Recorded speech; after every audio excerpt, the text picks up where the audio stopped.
बहुत समय पहले की बात है।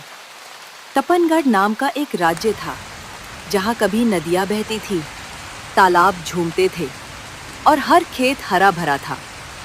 पर पिछले 5 वर्षों से वहाँ एक बूंद भी पानी नहीं गिरा। सूखा केवल जमीन पर नहीं, लोगों के दिलों में भी उतर गया था।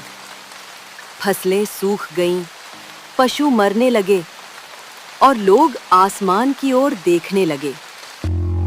लेकिन इन सब के बीच एक कुआं था, जो सबसे ज्यादा डरावना बन चुका था। पारजन कुआं। लोग कहते थे, जब तक उस दिन का सच नहीं सामने आएगा, तब तक ये कुआं कभी नहीं भरेगा। ये कुआं बस सूखा नहीं था, ये चुप था, गहरा था और शायद शापित भी। तपनगढ़ की रानी वृंदा एक साहसी और संवेदनशील रानी थी। वो जानती थी कि पानी सिर्फ बारिश से नहीं आता, कभी-कभी सच बोलने से भी बरसता है। वो हर रात अकेले उस कुएं के पास जाकर बैठने लगी।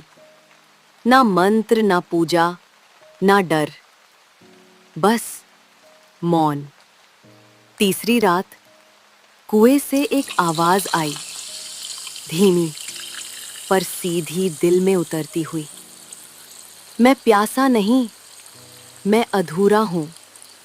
क्या तू मुझे पूरा कर पाएगी? रानी कांप उठी, लेकिन पीछे नहीं हटी। उसने पूछा, तू कौन है? आवाज फिर आई, मैं वो हूं जिसे इसी कुएं में बलि के नाम पर डुबो दिया गया। एक झूठ जिसने मुझे भुला दिया और कुएं को भी।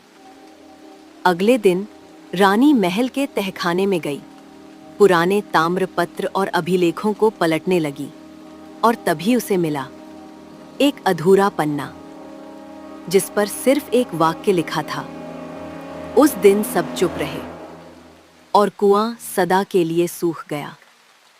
रानी समझ चुकी थी, कुएं की प्यास पानी की नहीं, बल्कि न्याय की है। अगली सुबह दरबार लगा।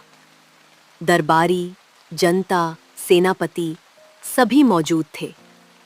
रानी वृंदा ने सबके सामने कहा, हम सब इस कुएं को भूल गए, लेकिन ये कुआं हमें नहीं भूला। इसी में एक लड़की को बलि दी गई थी, जिसे अपवित्र कहकर मिटा दिया गया, और जब तक हम उसका नाम नहीं लेते, ये कुआं नहीं भरेगा। दरबार सन्न हो गया। कुछ लोग बोले, रानी, हमारे राजवंश की बदनामी होगी। रानी ने दृढ़ता से उत्तर दिया, बदनामी सच से नहीं होती, बदनामी झूठ छुपाने से होती है। मैं आज उस आत्मा को नाम देती हूं जिसे हमने भुला दिया। रात को रानी फिर उसी कुएं के पास गई, एक दीप जलाया, आंखें बंद की और कहा, मैं वृंदा आज उस आत्मा को उसका सम्मान लौटाती हूं। अब तू अधूरी नहीं, अब तू सुनी जाएगी। दीप की लौ उठी, बादल गरजने लगे, हवा तेज हो गई और फिर कुएं से जल की पहली बूंद छलकी। कुछ ही देर में बारिश शुरू हो गई। लोग दौड़कर कुएं के पास आए। कुआं जो सालों से सूखा था, अब पानी से भरने लगा था। रानी मुस्कुराई, लेकिन उसकी आंखों में आंसू थे। उस दिन से तपनगढ़ में एक परंपरा शुरू हुई, न्याय वर्षा पर्व। हर वर्ष हर कन्या के नाम पर एक दीप जलाया जाता है, ताकि कोई आवाज फिर कभी न दबे।